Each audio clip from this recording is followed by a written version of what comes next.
It's Saturday evening. Class കഴിഞ്ഞ് എത്തിയതും പെട്ടെന്ന് റെഡിയായി ഒരു സ്ഥലം വരെ പോകാനുണ്ട്. അപ്പോൾ റെഡി ആകുമ്പോൾ കണ്ണ് എഴുതാൻ പറ്റിയില്ല. കാരണം കണ്ണിലെന്തോ ചോക്കുപൊടി തട്ടിയതാണെന്നോ എന്നറിയില്ല, ഭയങ്കര അലർജി. അതുകൊണ്ട് ഇനിയിപ്പോൾ കണ്ണ് എഴുതിയത് കൂടുതലാവണ്ടെന്ന് വിചാരിച്ച് കണ്ണ് എഴുതിയില്ല. പക്ഷെ കണ്ണ് എഴുതിയില്ലെങ്കിൽ മുഖം ഭയങ്കര ഡള്ളായിട്ട് എനിക്ക് തന്നെ തോന്നും. ഒട്ടും വയ്യാത്ത സമയത്ത് മാത്രമേ കണ്ണ് എഴുതാതെ ഇരിക്കുള്ളൂ. അങ്ങനെ എന്തായാലും റെഡിയായി ഞാനും മോനും കൂടെ നെന്മാറയ്ക്കാണ് പോയത്. ഓൾറെഡി വണ്ടി മേടിക്കുന്ന കാര്യം സൺഡേ പോയി പാലക്കാടൊന്നും പോയി ശരിയായില്ല.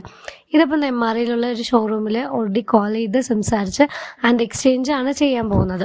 അപ്പോൾ നെന്മാറയിലുള്ള നെല്ലി മോട്ടേഴ്സിലാണ് പോയത്.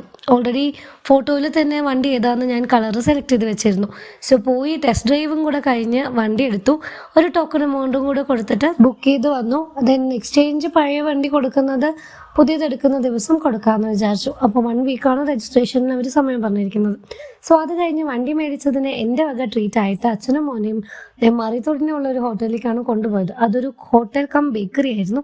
സോ ആദ്യം ഫുഡ് കഴിക്കാനായിട്ട് മോന് പൊറോട്ടയും ബീഫ് കറിയും, എനിക്കൊരു നൂൽപുട്ടും, then ഹസ്ബൻഡിന് ഒരു റോസ്റ്റും കൂടെ മേടിച്ചു. അതും കഴിഞ്ഞ് അമ്മയ്ക്ക് പാർസലും കൂടെ മേടിച്ച് കുറച്ച് സ്നാക്സും ഒക്കെ മേടിച്ചിട്ടാണ് തിരിച്ചു വന്നത്. അപ്പോൾ പുതിയ വണ്ടി TVS ജൂപ്പിറ്റർ ആണ്.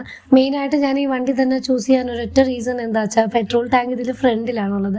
എനിക്ക് മോനെയൊക്കെ കൊണ്ടുപോകുന്ന സമയത്ത് പെട്രോൾ അടിക്കാനായിട്ട് മോനെ ഇറക്കി പിന്നെ ഞാൻ ആ ഡിക്കി തുറന്നിട്ടൊക്കെ ചെയ്യണമായിരുന്നു. അപ്പോൾ ഫ്രണ്ടിൽ തന്നെ ഉണ്ടെങ്കിൽ കുറച്ചുകൂടെ സൗകര്യമായല്ലോ നോക്കി.